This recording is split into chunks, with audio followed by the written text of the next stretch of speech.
Have you ever stopped to contemplate like what's going on around us? I mean, we often hear stories that shock us, right? With a lot of them hitting us on a new level, uh, a new low. And a lot of it has to do with the world that we live in and the unfortunate moral decline in society in general. There's one story, however, that unfortunately doesn't shock us anymore the way it should. And that is the story that we hear all too often of divorce. The divorce rate in our community has soared, and I believe that it cannot get shoved under the carpet.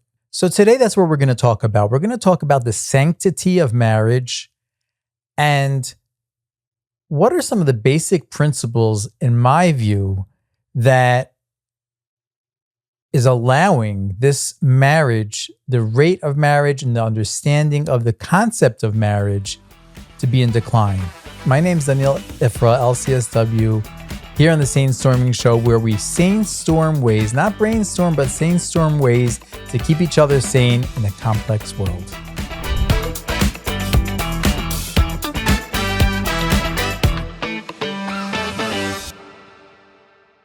Today's show is a sensitive one. And a disclaimer, I'm not here to judge anybody. There's everybody that I know, that you know, knows somebody who's in the middle or has gotten divorced. And they're very, very sad, very, very sad situations.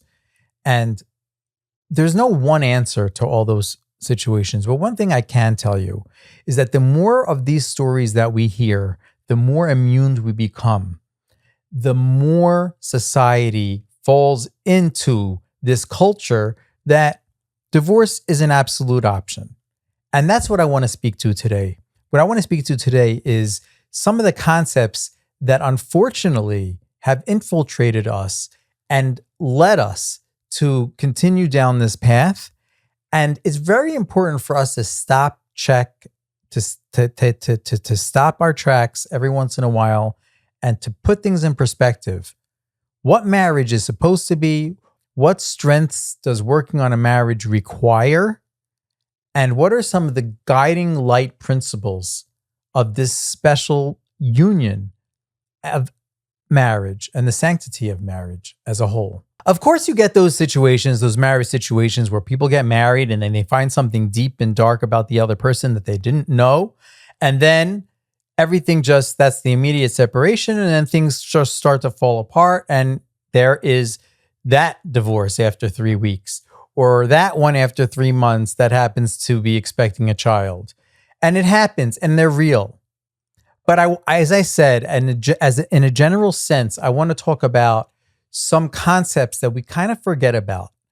And if we were to keep them in the forefront of our mind, I do believe that a lot of these situations would end up very different.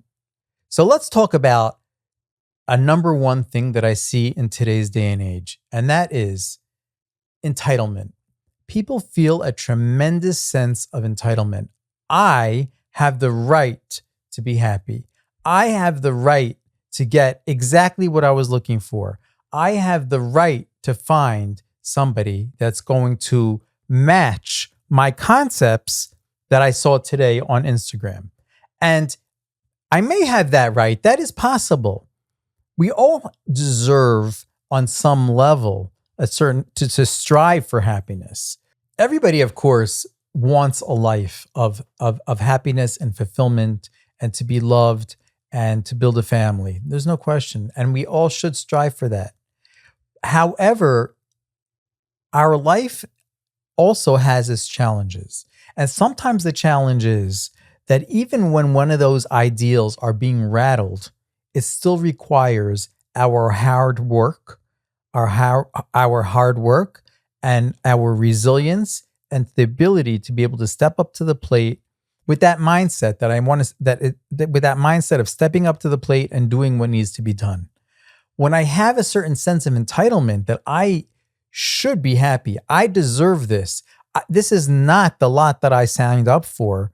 What's going to automatically happen is it'll be much easier for me to dispose of my current situation. Again, I'm not doubting anybody's right to be happy. We all have that given right. However, when we're in a situation and we made a commitment, which brings me to the next piece, and that is the concept of commitment. Commitment is something that when we signed up under that chuppah, we don't say in sickness and in health till death do we part. But that's something that they do say out there. And there's what to learn from that, because we're actually signing up a commitment. The commitment that we're making is to each other, to be there for each other, to become one, and to do whatever it takes to make sure this works. Now, I understand that there's those situations, well, this is different and that's different because we tried. And I get that. But I will tell you that I believe that if both sides if both sides really embraced the concept of commitment to one another and a commitment to each other, things would turn out very, very different. So you'll say, okay, so one side will say, I've been doing it, but there's only a limit to how much I can work by myself, right? We hear that all the time. But the response to that is, okay, but that everyone needs to hear this podcast. I need all parties to up their appreciation and understanding of what commitment really, really means. Both people working unconditionally from their end without looking at the other side of what they're giving and what they're not giving.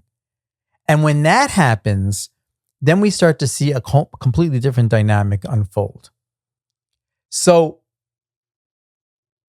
getting back to this idea of commitment comes along with not only the sense of commitment, but it comes along with hard work. That's something, resilience, a sense of resilience and the willing to put in the hard work. I got to tell you, I'm not that old. But one difference that I see between the younger generation and my generation is the will to be able to be uncomfortable and to weather the storm and to work hard despite the challenges ahead of me. I mean, and we're talking about my generation. Let's go back two generations where you talk about the people after the war. And they came back to this country if they survived with nothing. Not only physically with nothing, they were broken spiritually, they were broken emotionally, everything was gone. They had nothing to build on. And yet they came, they had the resolve, and they built their lives up from scratch with nothing. They didn't say, my life is terrible, I have nothing, forget it. No, that's not what most of them did. Most of them built tremendous businesses and they became very successful and they built families. Were there falling outs from their trauma? Of course. We suffered till today for that. But it was that sense of resilience and that sense of understanding that hard work you only get from hard work. I want to tell you something. Anybody that thinks that marriage is just two people coming together and having a great time, that's supposed to be part of it at certain times.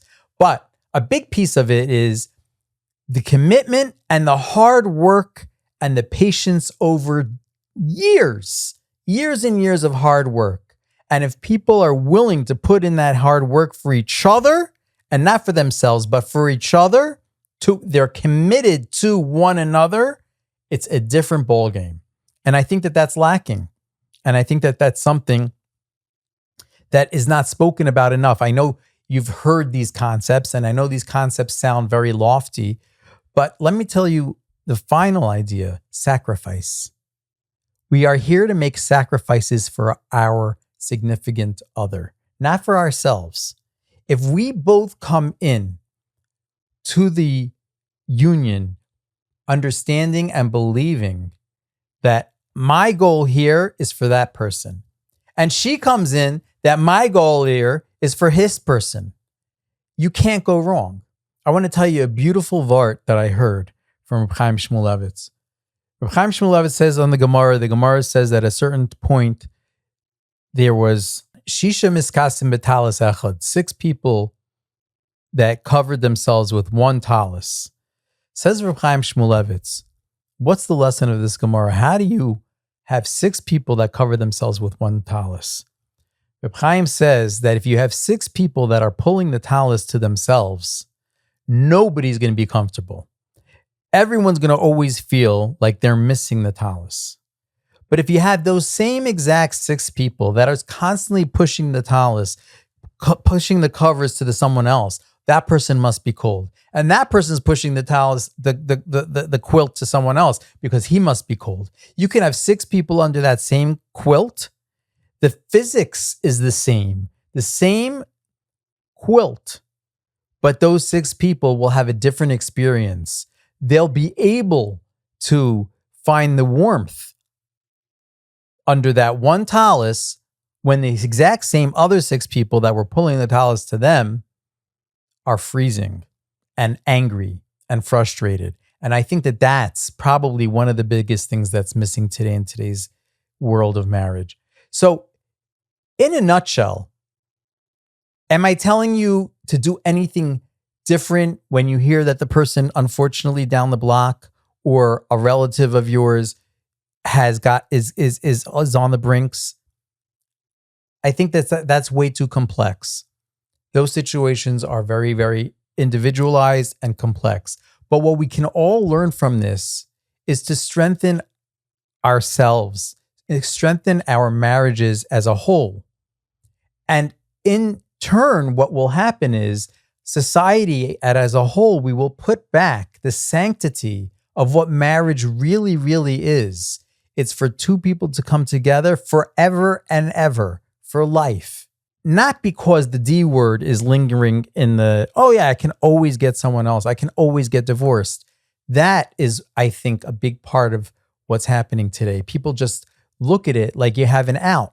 When you think you have an out, you're not going to work half as hard as when you know that there is no way out. This is the way it is. This is the way it's going to be.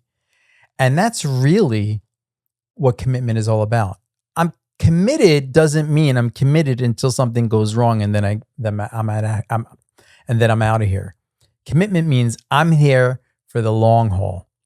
And I think this is something that all of us can walk away with, enhancing our relationships, enhancing our marriages, strengthening our relationships, our commitment to one another, our commitment to each other, and restoring this concept, this very, very sacred concept of marriage and what it's meant to be. Marriage is complex. Are there a lot of very, very sad situations a lot of very sad situations out there that happen that are like beyond the scope of this podcast? Absolutely. But is there what we can take away and what we can walk away from when we look around and we see, hey, something is wrong. This is not the way it's meant to be. We need to strengthen our sense of commitment, our resilience, willing to have hard work, our patience, understanding it only happens over years of time when we're doing it for one another, when we're doing it for each other. If we're in it for ourselves, it's not going to happen. We have to be there for the other person, and the other person has to be there for us. We have to be under that quilt, constantly pushing the quilt to the other person.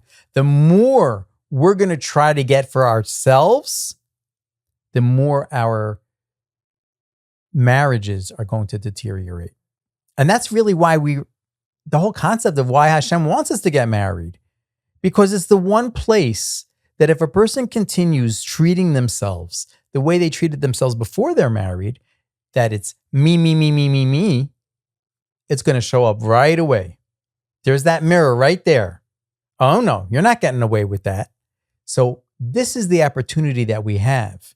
And what my message is for all of us that are out there that are in a marriage, every marriage can be perfected more and more and more. It's a life's work. So what I say is, let's take these concepts with us. Let's improve our marriages, and that will automatically, with time, all around, we'll see a strengthening of that concept and returning and restoring the sanctity of what marriage is supposed to be to our children and our grandchildren for years to come. Thank you all for listening. I hope to see you guys soon on the next Sainstorming show.